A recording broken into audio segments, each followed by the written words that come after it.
Clarity sessions. I'm so excited. So we have a bunch of fun things for you guys tonight. I am really excited. So let me make sure that I can pull up our slides. Awesome. Okay. So how have you guys been today? Hopefully you had a great day. Happy Tuesday. This session, the clarity session for the EKG Beach Party, I have been looking forward to for so long. And I wanted to give you guys a little background if you haven't been in the last class that we did last week. That's okay. This is completely separate. We're basically just going to go over some root fundamental things, and then we're going to do some practice 12 leads, and we're going to have a special guest. I'm a little excited about that. Our special guest is actually going to be coming from a patient background, actually. And her name is Hannah. We're really excited. She'll be coming on and joining us in about 15 minutes or so. And she'll talk about her syndrome. So she has hypertrophic cardiomyopathy, hypertrophic cardiomyopathy. And she is a sudden cardiac arrest survivor. So it's interesting because we don't often get to hear the story. We get to see them post in the medical position that we hold, right?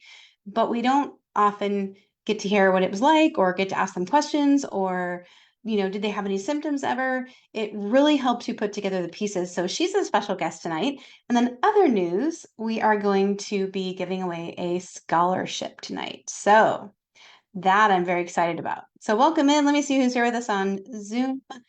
Hello, Alice and Christy and Janet and Kelly and Orit. Hello, Orit. You're back again. I'm so glad to see you here. And Sonia, welcome in all on Zoom. So please join us on Zoom if you can, just because we love to be able to interact with you. I can see your messages a little bit quicker. And let me make sure that we are in, I'm going to make sure we're in the right group, and then we'll hit record and get started. Oh, see, I left my volume up. All right. So welcome in. Hello, hello. All right. Yeah, HTM is something you want to know more about. I'm so excited too. And she's so amazing and such a good advocate for basically the disease process and all sudden cardiac arrest survivors. So she'll tell you more about that. But she's phenomenal. So really super excited. Let me make sure we are recording so that everybody can watch us later. All right. So officially, welcome in to night 3 of our EKG Beach Party. So hi, Matt, logging on Facebook. We're excited tonight to bring you some hard blocks, some bundle branch blocks, and a lot of other things. And this session and the next session, which is coming up on Thursday, were built based on a document that you guys filled out. We said, hey, what do y'all want to learn? What do you need clarity on? And you guys filled out the survey. And that is what this is made up of. Dana, what's up? Oh, and speaking of that, so guys, this is really, really, really key and important. So we are going to be at the end of the evening giving away a scholarship to the 30-day EKG challenge. Now, you've probably heard about this before. I'll tell you a little bit more about it at the end for the scholarship winner, so you know what you're winning. But it is a session that starts next week where we basically we take this, what we've learned, but we expand on it. And it's a really cool environment because we've got a bunch of coaches that are just designed to help you and nurture you and foster you in your learning process, including me. And you can ask questions between your sessions. Everything's recorded. We do live classes. We've got like a whole vault of classes to help you learn. But basically, it's good for any level of EKG reading, especially beginners. And then there's also some stuff sprinkled in, I guess, on other cardiology topics that are kind of fun, like lipids and cardiac pharm. And like this session, we're going to do this month, we're going to do a session on inpatient cardiology cases. We're going to do some hemodynamics. So just some really fun, like out there stuff. But anyway, at the end of the day, that's what we're going to be covering tonight is clarity sessions. But then later, we're going to talk about the scholarship. But how do you win? Okay, so tonight in the Zoom chat, so get on Zoom, get your booty on Zoom. We're going to be picking the winner from the Zoom chat, okay? Who is the most supportive? Who is the most motivational? Who is the most encouraging? That is who we're going to pick for our 1 month scholarship to join us in this challenge. So the challenge winning opportunity starts now. Okay. So we're looking for things like, if somebody guesses on an answer, lifting them up and encouraging them, things like helping people find the link if they're lost. What's up, Justine? Hello. I noticed you're going to be joining us in the Launchpad. I'm so excited about that. Welcome in. But yeah, hop on Zoom so you can enter to win. All right, so this is what you guys voted for. And this was taken from a Google document. And basically, here's the people at the bottom that some of the people that filled it out. There was a lot more people than that. But these are our tried and true fans that are always rocking with us. So we thank you down at the bottom. But a lot of you wanted advanced EKG, which surprised me. But it's good. So we're gonna bring the fire mostly on Thursday night. Tonight we're gonna stick to more basics, and then we have a guest, so we don't want to go too crazy. So the first thing we're gonna cover, just let's get down into it, the meat and potatoes. Let's go straight for, as promised, a little bit on bundle branch blocks. Now, I know that this is a little intimidating for a lot of people, and this is a graphic that was made by a guy I'm a fan of, Mike Tegman. He was a paramedic, and if you were ever reading books on EKGs back in the day, he wrote what I call the Purple Book, Advanced Field Cardiology for Medics. And I got to tell you guys that that's where I learned most of my EKG knowledge was from his book. And so he gave us permission to show this graphic.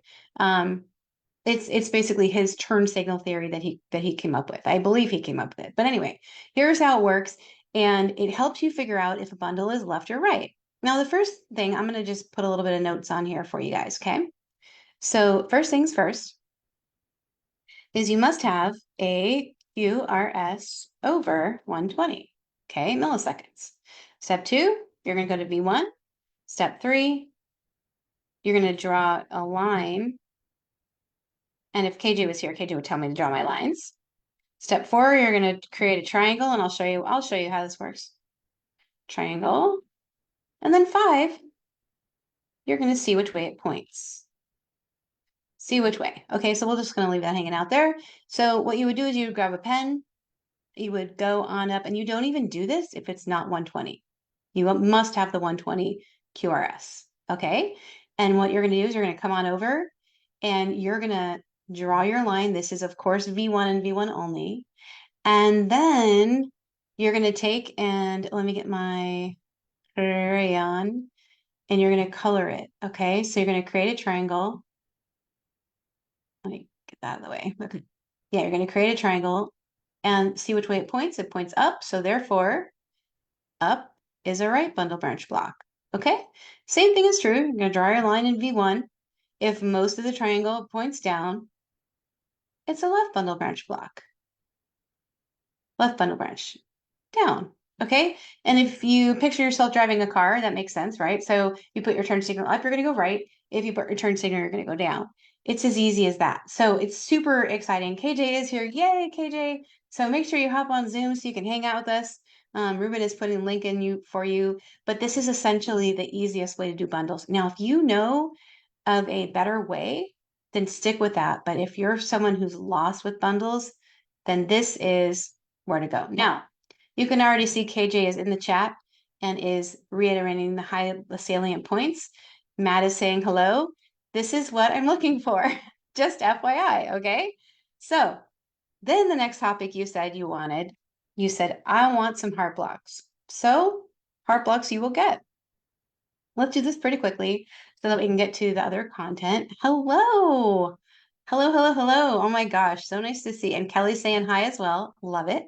So the thing with, let's just go ahead and write it out for you so you can see as I'm talking, okay? So first circuit block has everything to do with the PR interval. So the PR interval is over 200 milliseconds and it's consistent. And the PR, or so the first degree, does not cause anything. It is not a problem. We just need to identify it. So how do you do that? What you would do is you would basically just come on over and you're looking for these thick lines here, okay? So these are the thick lines, and you're gonna find one of these that gets pretty close to a thick line. So I would choose, honestly, that one. Let me see if I can move this toolbar. Yep, okay.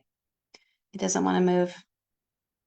I'll use Sassy toolbar. Okay, we'll use a different one. We'll say this one maybe right here. We'll say that that's close enough. What you would do is you go down to the next thick line here. That would be 200 milliseconds or 0.20. If your PR is hanging out of that, then you know that you have a first degree block.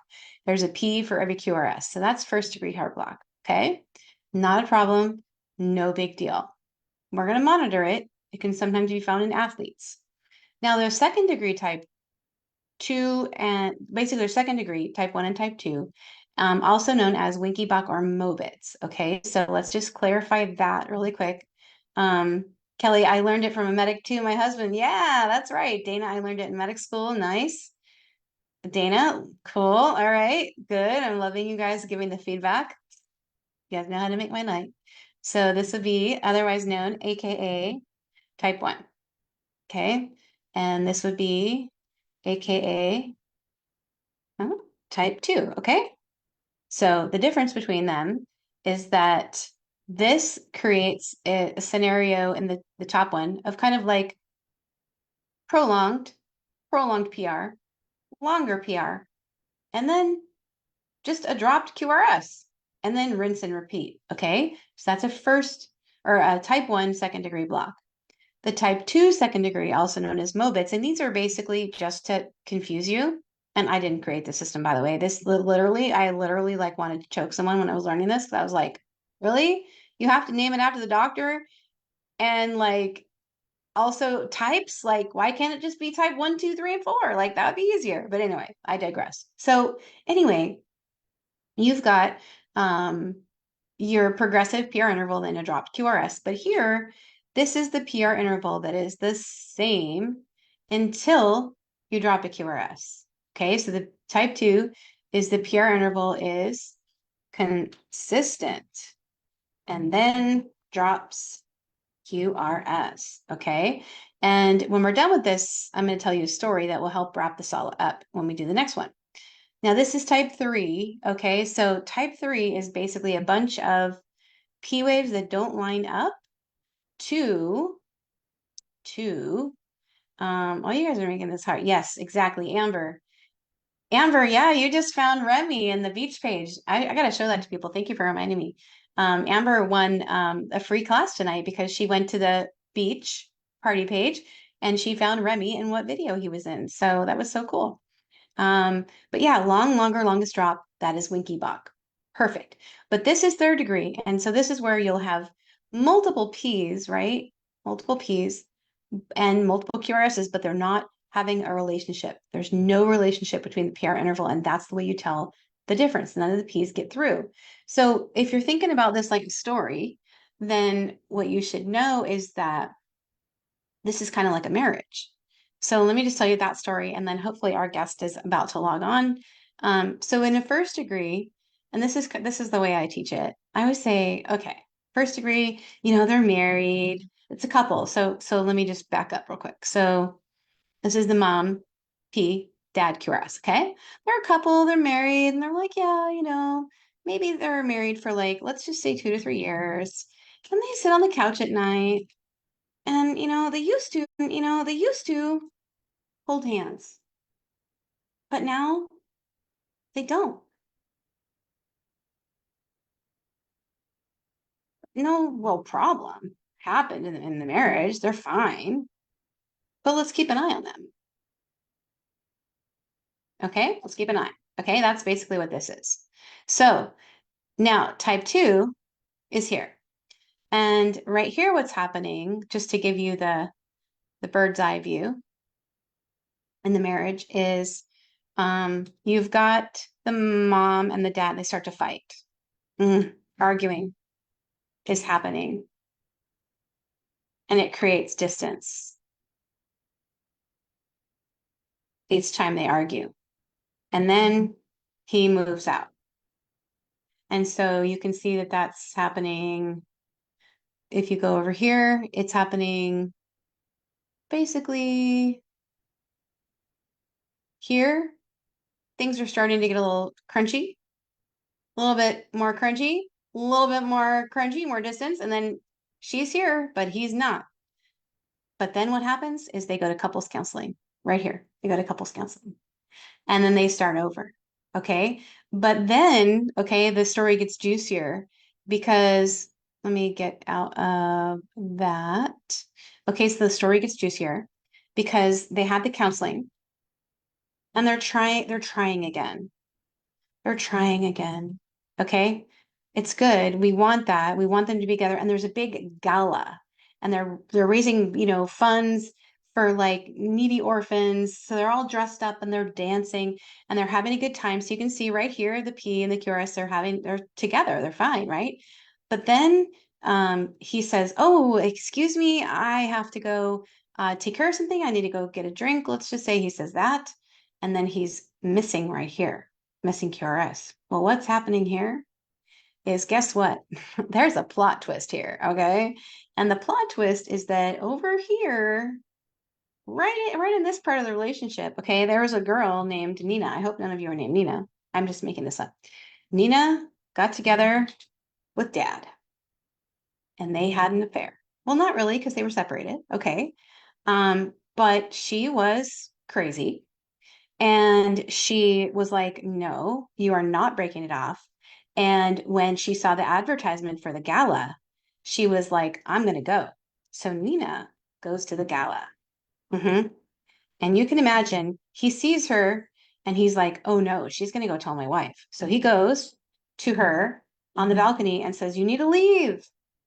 And all the mom sees is him on the balcony with another woman. Okay. So then they have a fight and they decide that, she says, I really thought you wanted to make this work. He says, "I do." She says, "Okay, here's the situation. I don't trust you anymore. So we will just live together until the kids graduate." I'm just making this up. This never happens, right? On soap operas, you never see any plot lines like this. Anyway, and so that's what they're doing. Like she's going to yoga and he's going to work, and then she's going to the PTA, and then he's going to work. Like looks like he's doing the same thing all the time. But she's not, but there's no relationship there. Okay. So that's kind of what happens. So that's the tragic story of the Heart Blocks. And hopefully that helps you remember it a little bit better. Okay, so Kelly says, I repeat the story. Yes, you never heard the husband and wife, Amber? Good. Elisa likes it. Husband and wife team disagree, and then they do their own thing, third degree. That's good, Kelly. This is great. Oh my gosh. So fantastic. Okay, so this is good. You guys are doing amazing. Let me just check really quick to see if our guest is on yet. Hannah, we are looking for Hannah. Hannah, when you pop on, do you guys see Hannah in the guest list? I don't see Hannah. Let me make sure. She is, are you on? Let me just watch the feed for her to see what's going on. But let's see, Hannah, are you here? She's not in. Okay, perfect. We'll keep going. So whenever she hops on, we'll be ready for her. So let's do some basic EKG. But before I do that, I want to show you something really quick. Let me see if I can, yeah, share my beach screen. All right, let me pull up my beach because I want to share the beach with you in case any of you haven't seen it. Has anybody not been to the beach yet? Oh, you're Bethany's name. Okay, she is here. Yay. All right, let me show you the beach if I can, and then we're going to have our amazing Hannah come on and tell her story. So this will be fun for you too, Hannah, to see this. So this is the beach, you guys, okay? This is what I've been like, I hid a bunch of lectures in here for you. So in the shark, if you click the shark, he takes you to the shark fin lecture, right? So that's hiding in there. And that's our wonderful Mike Sharma. These are all little lectures from the 30 day that are just pulled out. There's a stress test lecture in here. So that's super fun by our wonderful Whitney. She's one of our coaches in our 30-day EKG challenge. And there's even like something in the bouncing ball about arrhythmias. There's something in the sandcastle. I don't want to give it away. There's something in the waves, but there's also, this would be kind of cool for anybody. In the sun, there's a meditation I made for you at the actual beach. So you can see that's waiting for you here. I'm so excited. So go check this beach out because, again, guys, when you find Remy is hiding in one of these objects, there's a picture of my German Shepherd in one of these objects. And when you find it, like Amber found it, you message me and I'm going to give you a free EKG class. Okay. So it's a little mini class. It's super cool. I filmed the EKGs over my shoulder. So let's go ahead and bring up our guest, Hannah. So let me find you in the participants. I was introducing you a little bit earlier. There you are. Okay, we're going to say allow to talk and promote you to panelist. So while she's joining us on screen, this is Hannah, our wonderful guest tonight, who is a sudden cardiac arrest survivor and has HCM. And she's going to tell us kind of a little bit about this. And I know we're all excited. Kelly, thank you for welcoming her. Let me see. Are you able to accept panelist, Bethany? Where did you go?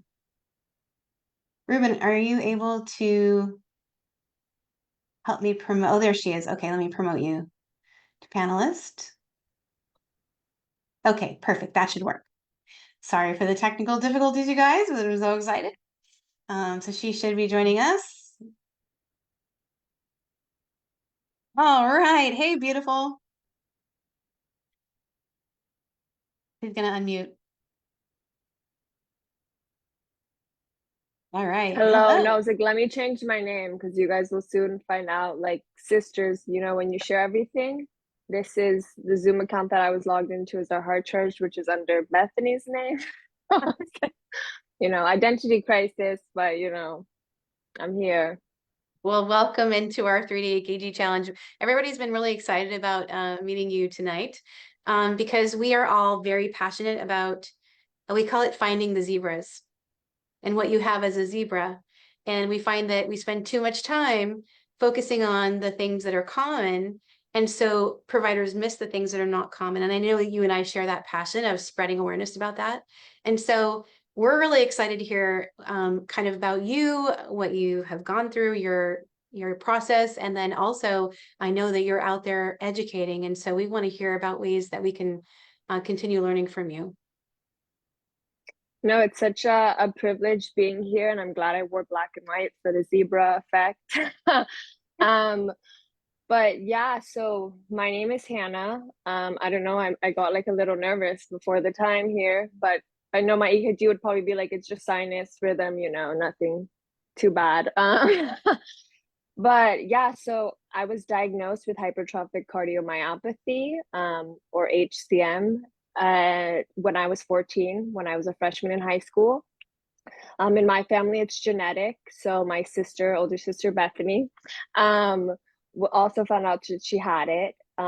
Throughout us finding out about our diagnosis, and learning about just the dismal survival rate of sudden cardiac arrest and the lack of awareness. When you think of heart disease, you don't think of young people.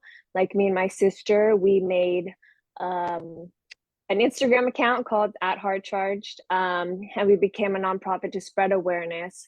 But really, we discovered, obviously, like as many patients doing our own research and trying to understand more about our condition, that we're like, wait, there was warning signs, and then we're like, wait, we had a lot of those warning signs. Wait, people aren't talking about that's thinking of this could be a heart condition, this is heart related. Wait, people aren't having their hearts checked. That isn't something that's mandatory in schools, with all the screenings that are done. So we noticed there's a lot of work that needs to be done, and how fortunate we were to still be here, because when I was 17, I went into sudden cardiac arrest in my sleep.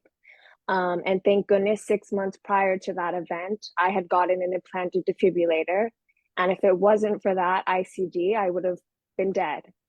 And so I don't take that lightly at all. And I feel very blessed to be able to be here.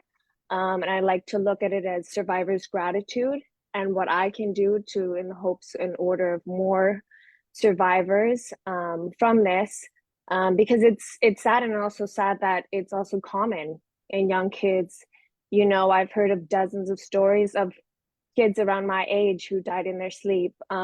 Which, if you read my EKGs, my heart does like to get a little bit crazy at night for some reason. But maybe one of you professionals can explain that. But yeah, so we I have an implantable defibrillator, so does my sister.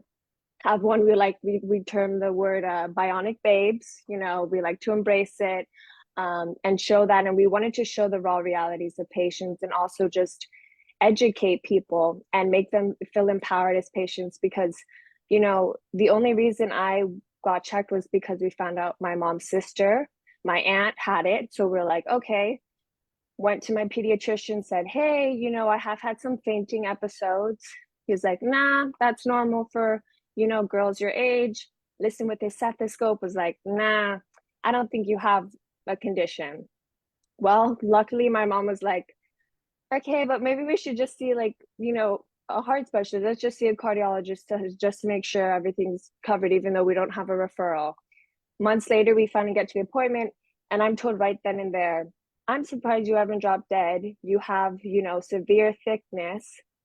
So you're like, wow, right? I'm listening to one doctor's like, no. So you're like, okay, who do I listen to? You know, sometimes you are right. You should be listening to your doctors. And sometimes you're like, don't listen to them, because I wouldn't be here if I just thought, oh yeah, he said it, I was fine, I was good. And that's right, where it's the symptoms of, hey, what can we look for that noticing? And yeah, you know, I think especially with fainting, we just I went to film school. I enjoy making videos. A lot of the stuff that you see on there, I edit, I direct, you know, we self-produce, we make all that. And you know, Hmm. I had a video where it talked about fainting as being one of the big signs, because I feel like it gets very much like disregarded. um you know, I played several different roles in it, did everything myself, behind the camera, in front of the camera.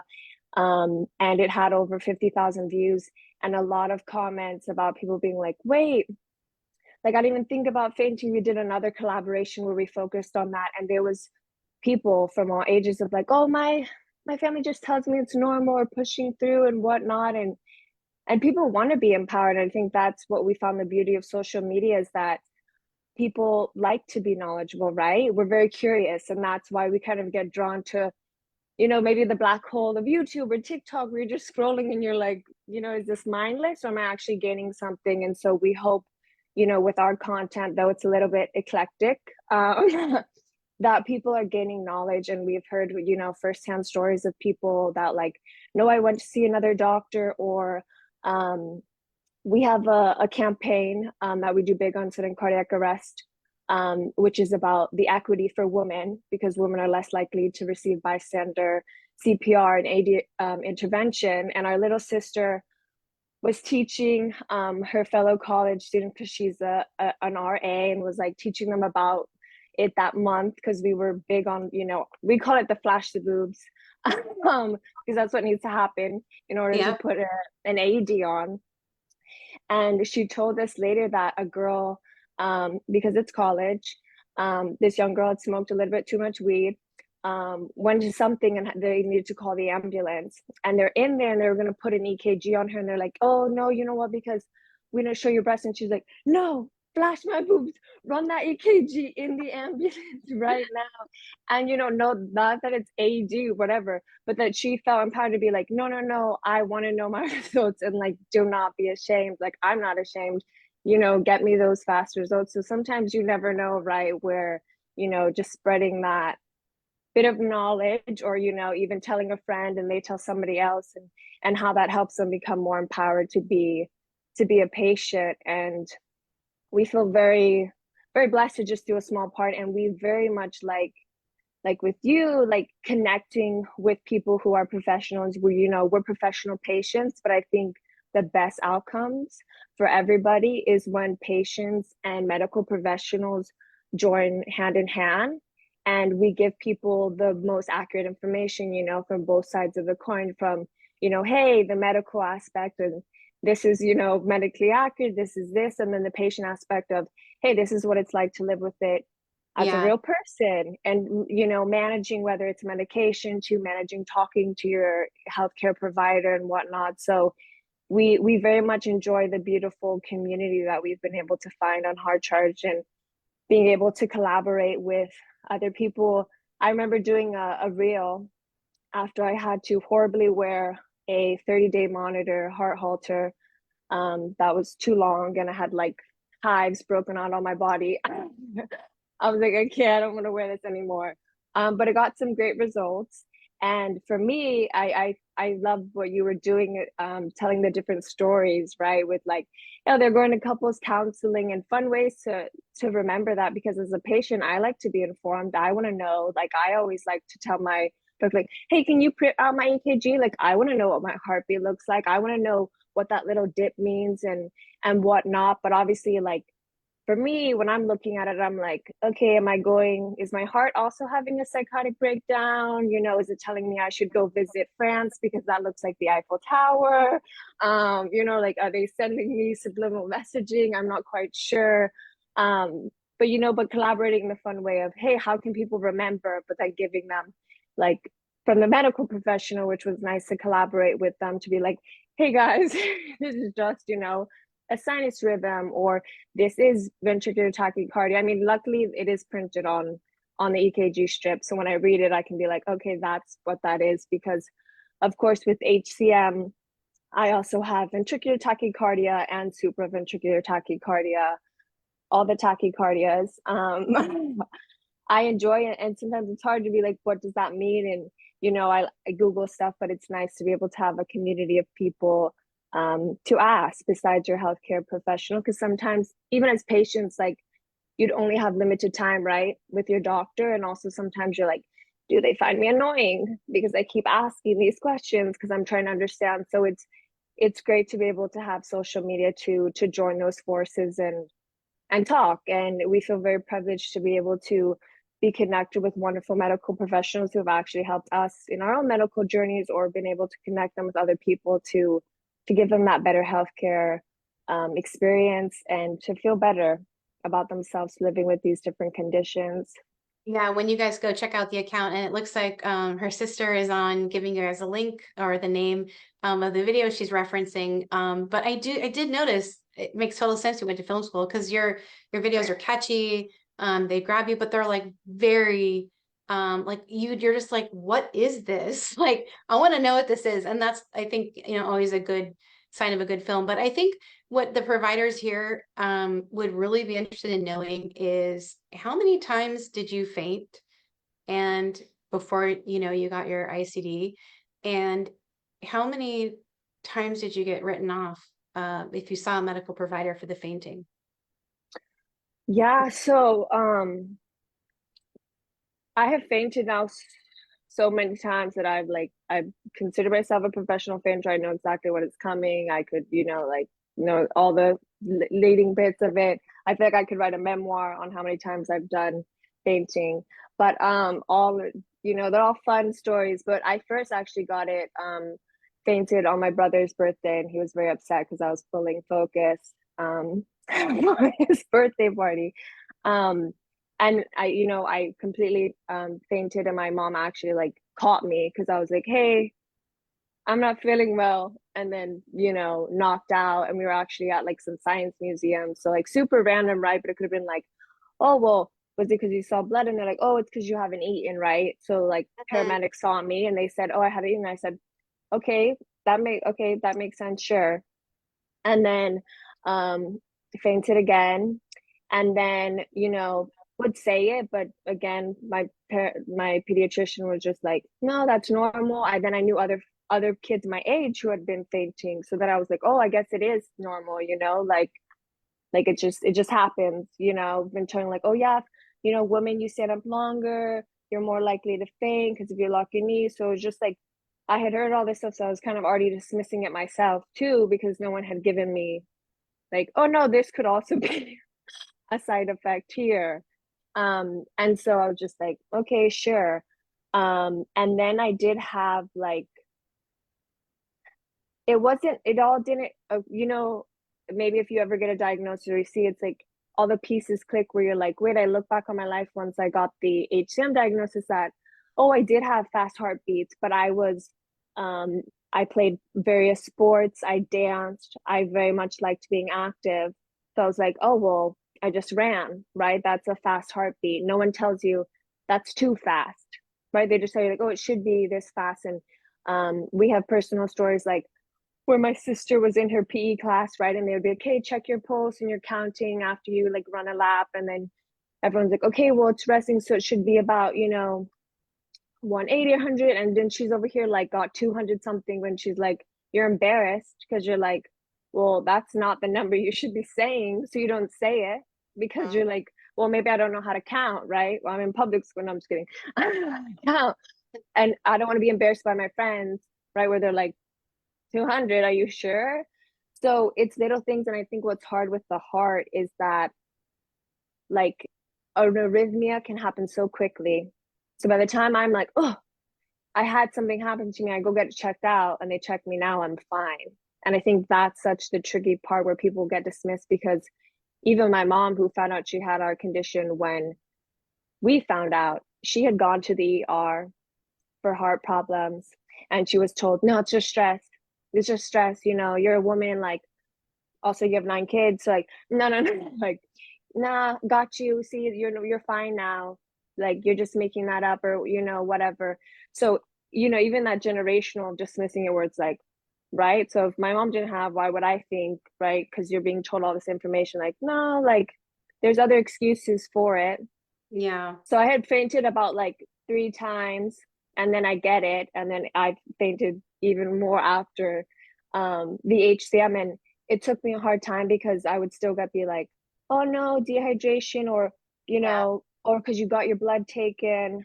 And then I remember one time I was giving a tour in Salt Lake City. I was a tour guide for a hot second there.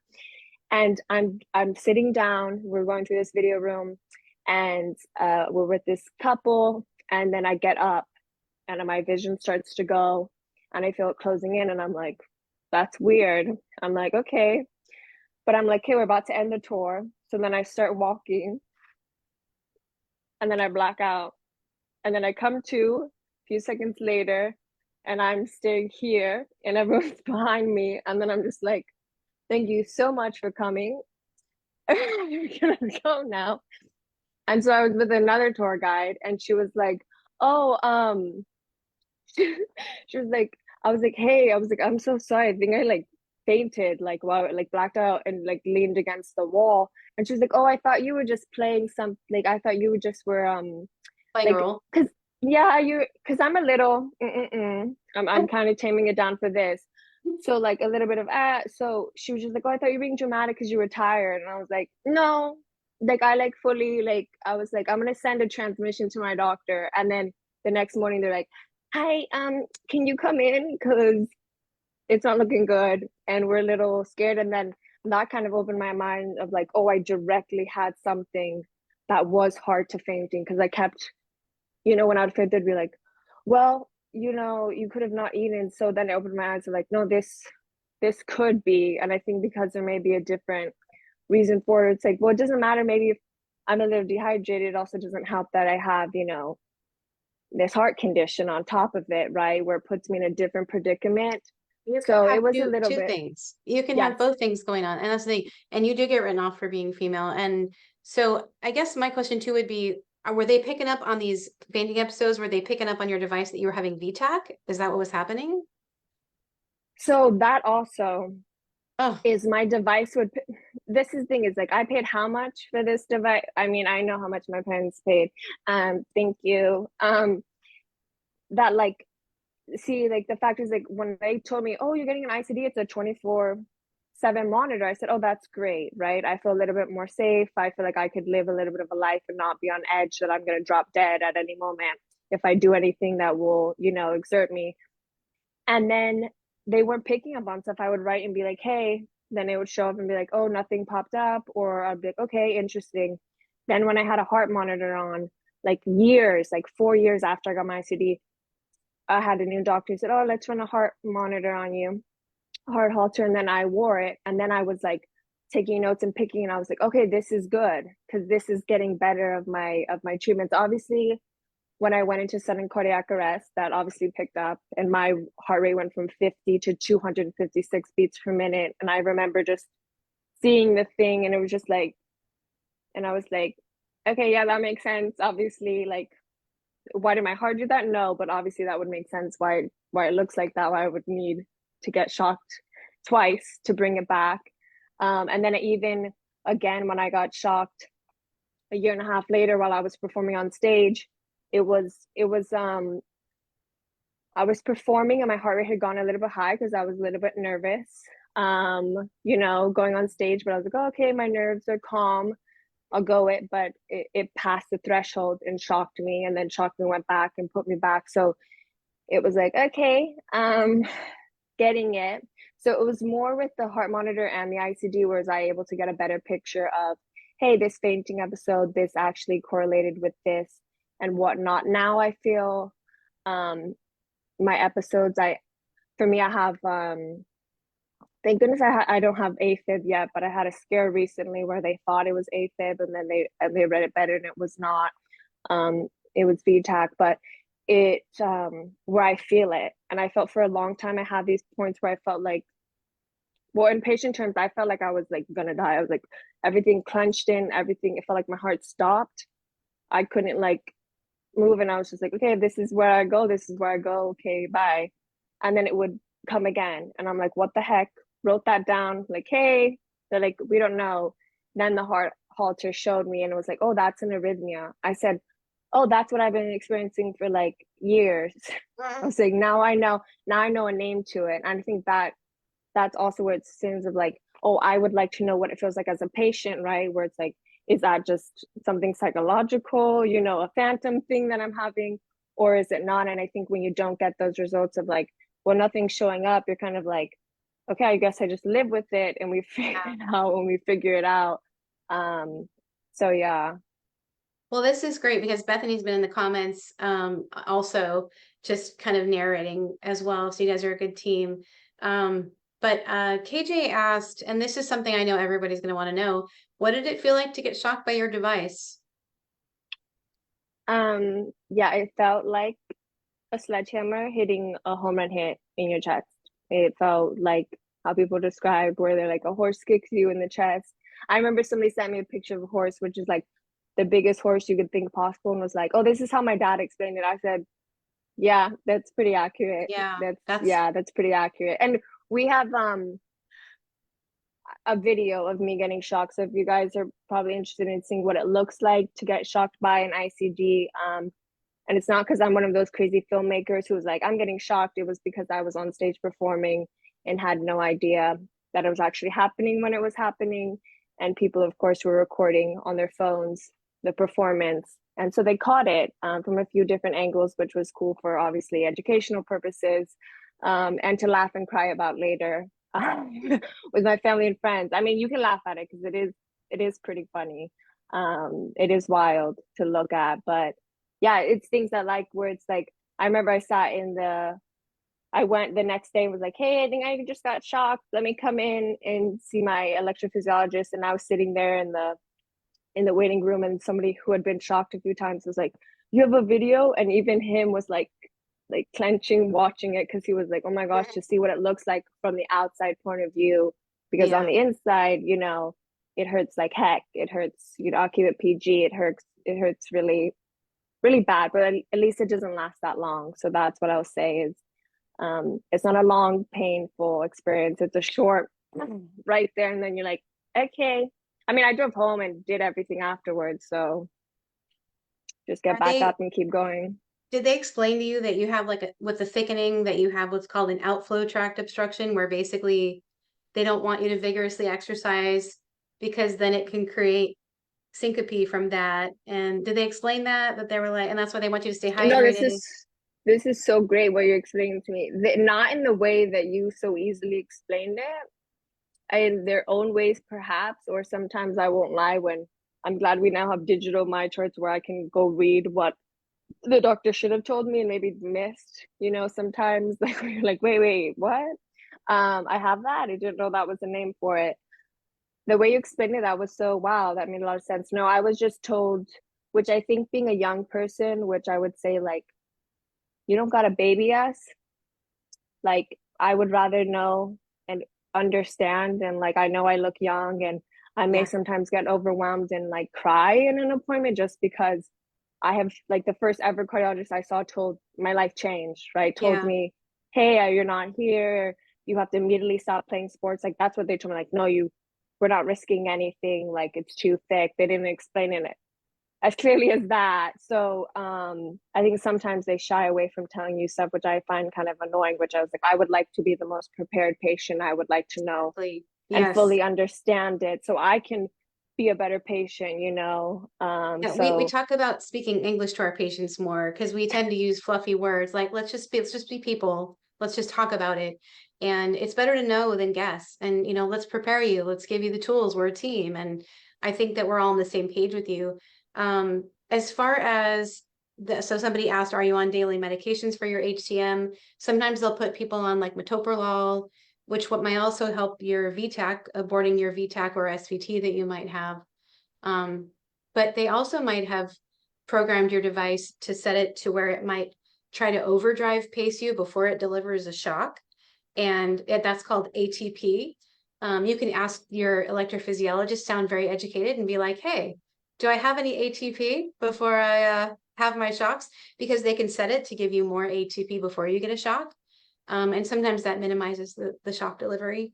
But there's all sorts of sophisticated stuff that's going on behind the scenes with your device. They're so smart, which it helps keep you safe. But we're really glad you're still on this planet to spread awareness, you and Bethany, and do the good things that you do.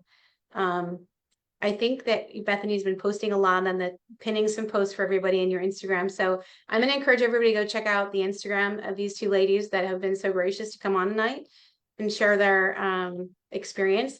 Maybe in the future, Hannah, you and I can do an Instagram live and spread some awareness that way. no, absolutely. We love you so much. Back at So we you. love what you're doing. And thank you everybody for what you're doing too. So thank you for allowing me to come on and chit chat. So I appreciate it Yeah. very much. Everybody's been giving you lots of love in the comments, saying thank you for being brave. And that's just, yeah, you are brave and you're kind of a hero, and taking the time to do what you do. It's really awesome. So, Bethany and Hannah, we will be seeing you again, I'm sure. And we're gonna go watch your videos with a whole new light from the video maker. So good night, Hannah. Everybody else, do you have any last thoughts, Hannah, before you go that you want to share? Life's a beach, so you guys enjoy your beach party. So Party. yeah. So awesome. So you're always welcome in our group, of course, and to share. And you're in the group, right? You got in the 3D KG challenge group, the I Facebook? I got I gotta fill out the questions because then I was like, oh, No, you am I don't. allowed to be here? Oh, No, no, okay. no. Then You don't have psych, to fill it psych. out. Okay. Just come Then on we in. will And be then, joining. Okay. yeah, come on in. We like to have you in with our group. Okay, well, good night, Hannah. Thank you for your time. And Bethany, you guys are a great team. And guys, we're going to continue on. I'm going to show you a case in EKG of someone with HCM so you can identify it and prevent this happening to somebody else, hopefully. And that's why we're here. So awesome. Good night, Good Hannah. night. All right. Okay, so let me share back my screen. I'm going to try really hard not to cry because that was so powerful. Let me just pull it back up. We're going to go over, I think this next one is nope, this isn't the HCM. We're going to get to the HCM EKG. I do have it. But while we're still reeling from that amazing, did you guys love that? I mean, how amazing is she to share her story and be so brave? But I was putting notes in there too, and was Bethany about things to look for. And Bethany put the symptoms, which I loved. And then I was listing the EKG findings, but I'll show you an actual case so you can see it. But if you ever suspect it, what you can do is you can have your patient squat. And if their murmur that they'll most likely have from the thickened tissue gets softer with squatting, we're going to think about this diagnosis. Anybody who faints or has palpitations, especially if they're young, you guys know I'm so passionate about this that we need to screen for this because, like Bethany said, we don't screen for it in schools, or Hannah said we don't screen for it in schools. And we're not thinking about it because it's a zebra. But now that we have a face to put to the diagnosis, it makes it so much more powerful for us to think about, right? Okay. So we're going to jump into just a little bit of basic cases. This is a real case, but not a real patient's face. None of the faces except for Hannah's tonight are real. But this was back in earlier in COVID, like at the very beginning. This gentleman showed up to the COVID tent wanting to be tested. And it was that he had a wet cough for a week. It was a classic time. And so what he had was, some fever. So, we thought, okay, yeah, you're definitely, you need to get a test. It was when tests were limited. And he said also, I've got some palpitations and I'm really tired. All signs of COVID, right? So we check his vitals, the nurse does in the triage, and here's what they found. Okay. So what they found was vital signs of 150 over 110. So he's a little hypertensive, heart rate of 49, so that's slow, and respiratory rate of 16, temperature of 99. Is his bradycardia just the beta blocker? Maybe, maybe not. Here's the thing. Classically, if you check a heart rate with a pulse ox and you have extra beats, it's not going to be accurate. So you really, really, really want to make sure you check it manually and of course get an EKG. So we'd be looking for all the things, but here's what we saw on his EKG. Okay. So good job, everybody commenting in the chat. Here's his EKG and his heart rate was actually not 49.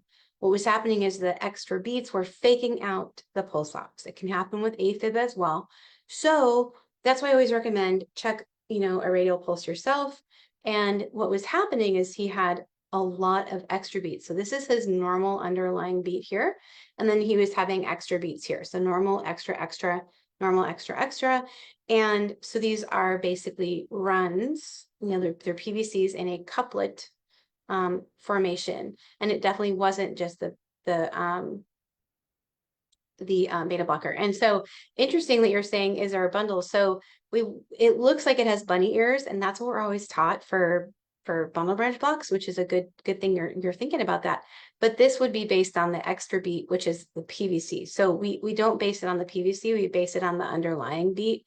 And this is what that was here. And so that wasn't wide enough because remember, it has to be 120. So the PVCs have bunnies, right? The PVCs have bunnies, but it's not a bundle branch block. It was a bunch of ectopy. He got a chest x-ray and you can see that there was no wide mediastinum. There was no heart enlargement. He got labs, of course, because we always want to do that. We thought about a Eutox because of all the ectopy, a magnesium whenever you have lots of palpitations. We got a troponin. Surprisingly, it wasn't elevated, but it was because he had had these palpitations for a long time and he was just tolerating them. But he didn't have COVID, as it turned out, which he was just having a lot of more extra beats. But here's the thing. Here's the take home with this case, why he was fatigued. He had an ejection fraction of 28. So what's the normal ejection fraction? What's the normal ejection fraction? Anybody know? And I like that you said thyroid too, Navdeep. Stellar. I like that. And yes, I agree with you, Alyssa. Everybody is awesome here. Okay, so yeah, 55 to 60 generally, most references will be that.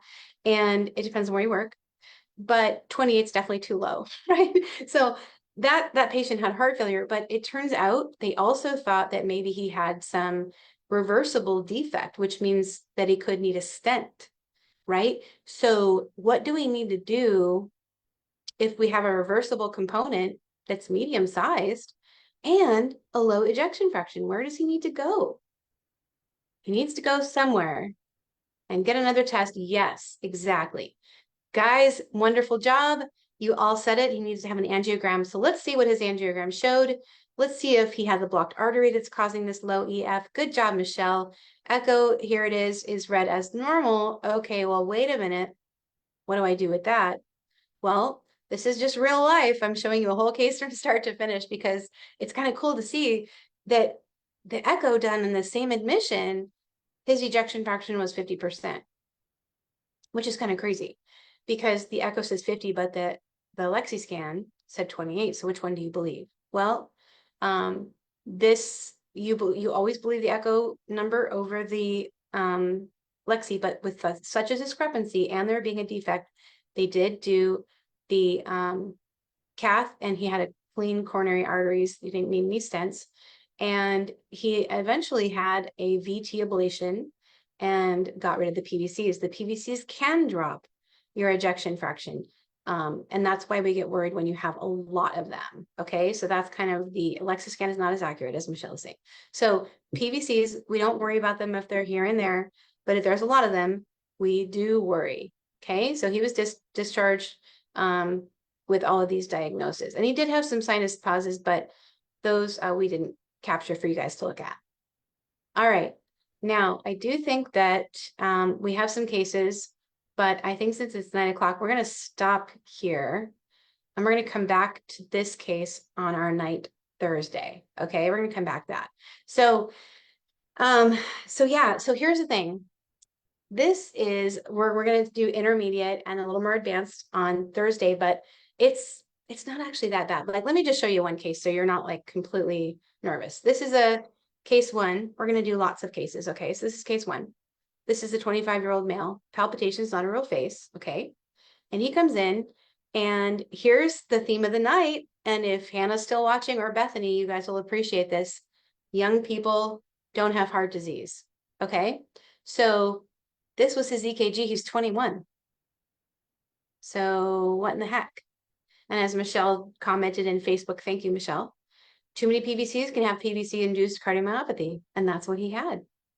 So this EKG we have here, let's practice. Is this really AFib? So Kelly says, I think it's irregular. And Kelly, you are absolutely right. And you're looking at that bottom V1, looking at the R to R, right? And then also we have to make a decision. Does this 21-year-old really have atrial fibrillation? What do you guys think? Yes, I'm loving all the chat, you guys, tonight. This is making me really happy. Okay, Kelly says, looks like AFib to me. Good. Agreed. Agreed. This is AFib. I'm going to show you a secret. So see, this isn't going to be that scary when we go on tonight, the last night. It is, as Navdeep said, Navdeep, I'm so proud of you. Navdeep is in our mentorship, so she knows all the things. This is called atrial fibrillation with rapid ventricular response, okay? Because it's over 100. And here's the heart rate right here, 151. But the clue is that this is AFib, is that the machine is not seeing any P waves. It's seeing no P waves, so it can't calculate a PR interval. So if that's the case, what I always do is I go down. Yes, Marcia says if it looks like a duck and quacks like a duck. Yeah, but what's a 21-year-old doing with AFib? The asterisk means no P waves. So you look over here and you're going to scrutinize for P waves, but you're not going to see any. If you're ever squinting to see P's, but you don't see them, they're probably not there. And it's probably atrial fibrillation. And as KJ said, the asterisk means there's no P waves. So Matt says KJ is awesome. You are all awesome. So at the end of the day, sinus node does make a P wave, and if it's not there, it's not a sinus. So good thinking, or okay, you would want a drug screen. I completely 100% agree, and it was negative, thankfully. So the next thing I would want to ask would be about, do you drink alcohol? Dana, you're right on cue. Do you drink caffeine? Leanne, right on cue. You guys are right with me. Family history, yes. Also, are you dehydrated? Sure. Sleep apnea, Matt. I was on the tip of my tongue. I was going there next. Anxiety. They may feel anxious for sure, right? Alcohol use or withdrawal can cause this. So these are all really good suggestions. And I see Valeria's on with us. What's up, Valeria? So anyway, this patient, does anybody have any other tests they want to run? And so I'm going to tell you now that I'm a cardiology PA inpatient. If so, the bane of our existence is troponin, right?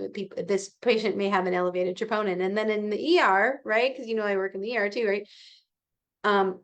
we're like, well, geez, you have an elevated troponin. We got to admit you and get you worked up to cardiology. And then cardiology is like, well, it's probably demand ischemia. Oh, Kelly's busting it out and saying, hey, let's think about a D-dimer. Okay, because we would be concerned about PE. That's not a bad idea. Okay, I'd want to know about risk factors, of course, but it's not a bad idea. I like that you're thinking outside the box. Love that you're thinking more like global. And then any medications, like for example, yeah, that's a good one too. Maybe they're on, an amphetamine, right? Or, maybe they're using drugs. So we always got to think about that, like cocaine, like Michelle said. So at the end of the day, he and the setting of AFib with RVR, elevated troponin would not be outside the realm. Exactly. Pills from the gas station. Yeah, like Sudafed. Absolutely. Or do you mean some seedy gas station? I don't know. But at the end of the day, the TSH was really the winner here. The patient was in thyroid storm, another zebra. But, we always think our young people don't have heart disease, and then they do. And I mean that in such the way that they also have like things like Hannah, right? HCM. They also have, unfortunately, sometimes structural disease, or they have Wolff Parkinson's White, and that still all counts. But we've also been seeing people come in younger and younger and younger with occluded arteries and STEMIs. So even though a patient is young, don't write them off. We have to absolutely take them seriously. And we do a little bit too much writing off when they're young, right? So we always, always, always want to make sure we're not missing anything. So always going with a super open mind and a broad diagnose differential, right? Now, energy drinks are also big. Michelle said, I totally agree. Energy drinks are huge. And so I want to know if you guys, I have to give away a scholarship winner tonight. So I'm going to have to pick that and pick the scholarship winner. And I did also, you know what? I did promise to show you the HOCM EKG, so let me make sure I can share that with you before we go. Yeah, here it is. Okay. This is a HOCM EKG. So hopefully Hannah's still on here. Oh, that didn't show, did it? Let me go back, grab it again. So the HOCM EKG, we'll say play from current slide. Okay. It's going to have, now I want you to look for Q waves, and they're going to be in, they're going to be right here. Okay. So 1 Q wave, AVL, Q wave, V5 Q wave, and V6 Q wave. Now, if anybody is unfamiliar with Q waves, this is a good example of them. Okay. So really quickly, let's go over to here. So in lead 1, here's the Q. It's the first negative downward deflection. AVL, negative downward deflection. V5 and V6, and these are skinny and narrow and dagger-like, and it's also associated with a little bit of increased voltage, because remember, it's a thickening of the heart, and the heart makes increased voltage. And so that in and of itself is Q's and the blues, exactly. So this is one of the findings you'll look for if somebody has syncope or if they have palpitations. It's one of the 5 things you'll look for, and that way you'll never miss it. Now, the other thing is the scholarship winner I have to choose tonight. I'm going to announce it after we get off, because I'm going to review all the comments in the text feed in the Zoom and see who our lucky winner is, and I will announce it shortly after. But we do, I do want to leave you, before we do that, I do want to leave you with one more EKG I promised to show tonight. I promised it on Instagram.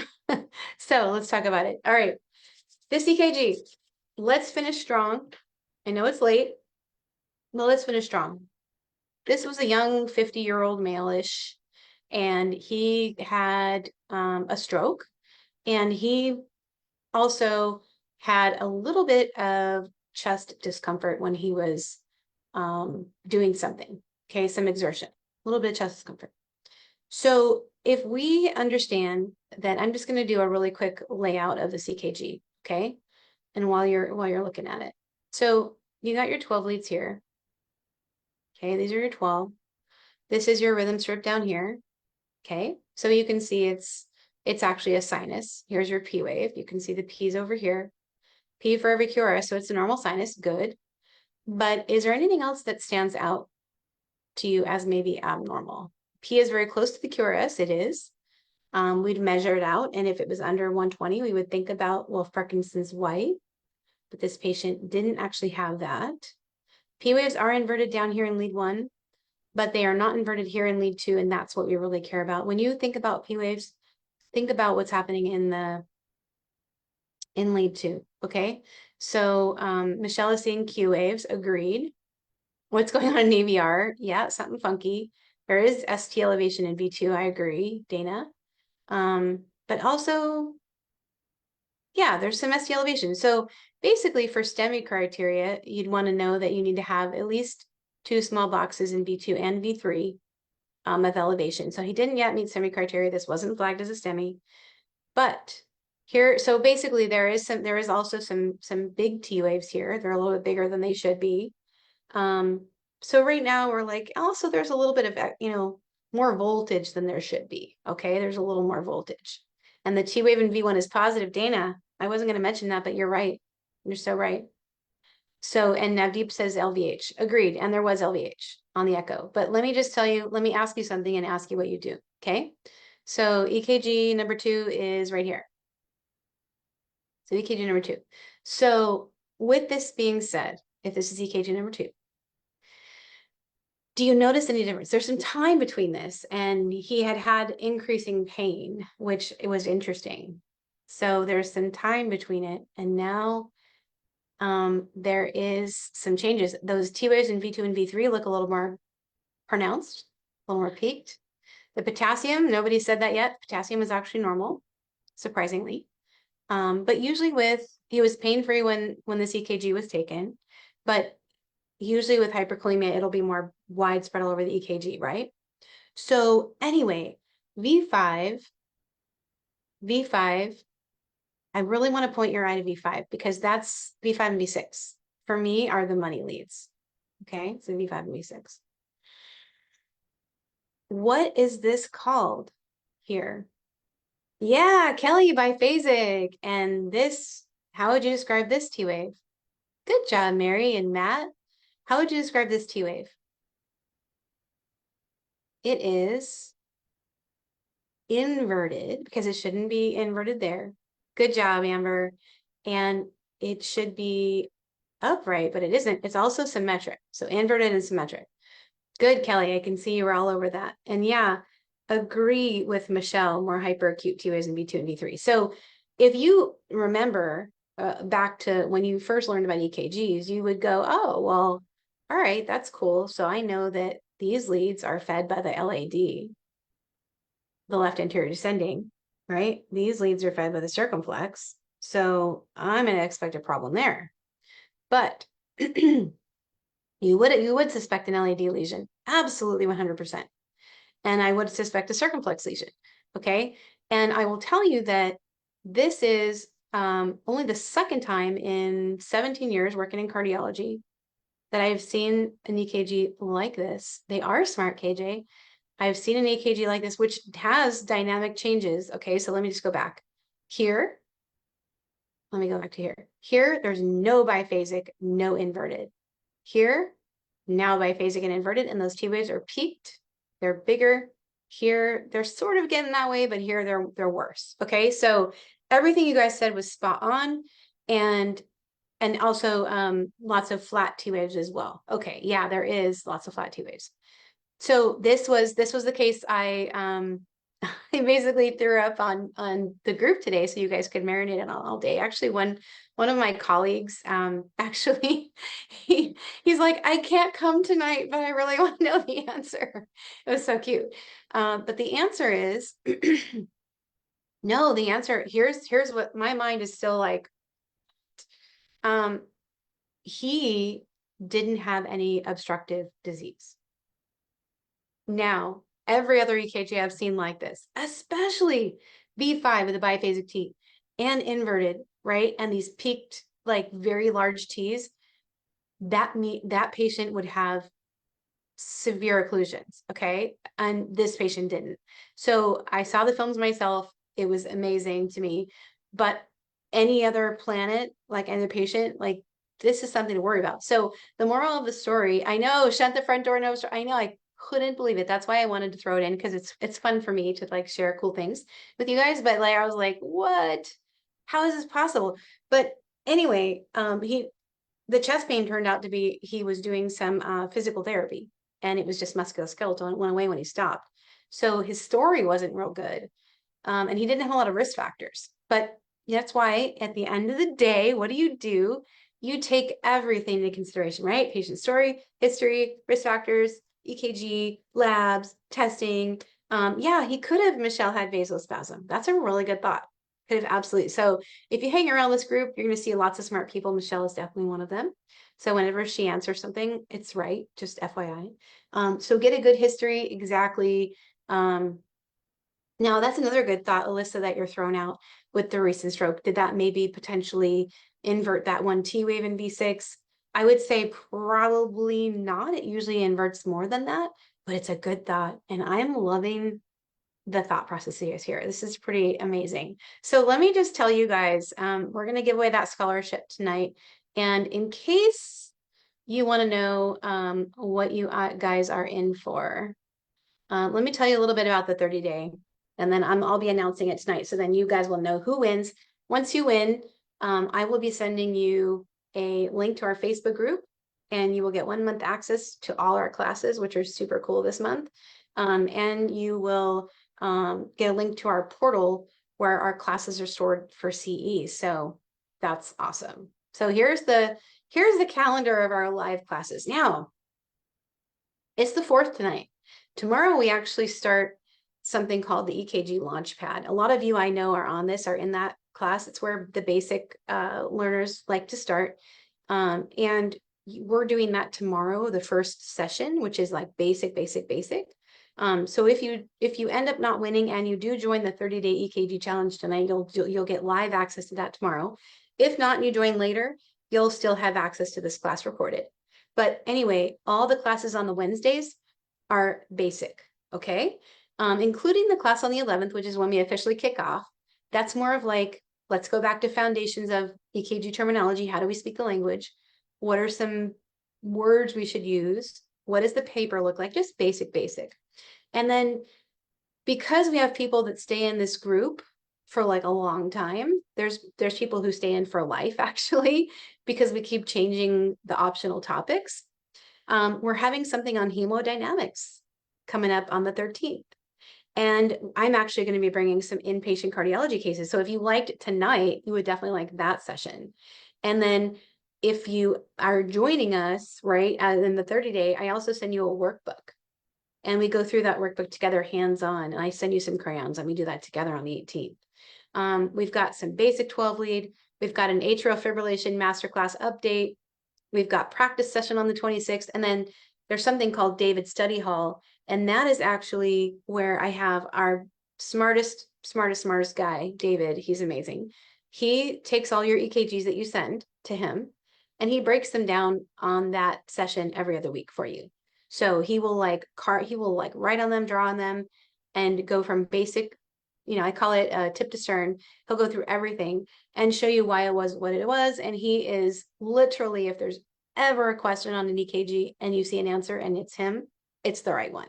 He's literally the smartest EKG brain. So our scholarship winner, you're going to get all this for free, and you're going to get access to previous recordings too. We've been doing this for 3 years now. So you get to go watch any of these classes that are in the Facebook group. You can like watch lipid stuff, stress testing, how to make sense of echo reports, the new CHF guidelines, a STEMI deep dive. I want to learn about the antiarrhythmics or the anticoagulants or devices or med math. Like, we have so much stuff, I can't possibly tell you it all, but I will tell you where it is. The list of stuff is on the Beach page. It's in the little brochure. So you can actually click on that. It'll take you right to the brochure to see all the listed classes that you can attend that are in that group. That was super fun. And then this is just a quick picture of what you get. We actually, you get 14 hours of CE. So our scholarship earner, you'll get this too. And you'll get access to both the Launchpad group and the 30-day group. You'll get sent that workbook, which is down here. You'll get sent a badge. And we're actually doing, this is going to be super fun when we actually I think Ruben's probably putting the link in to sign up if you want to sign up, if you don't win the scholarship. We also send you this kit. I have one right here. We basically send you a bunch of things. So including, this is my favorite part, including a painting that I make. I paint these all year, and it comes with a little easel.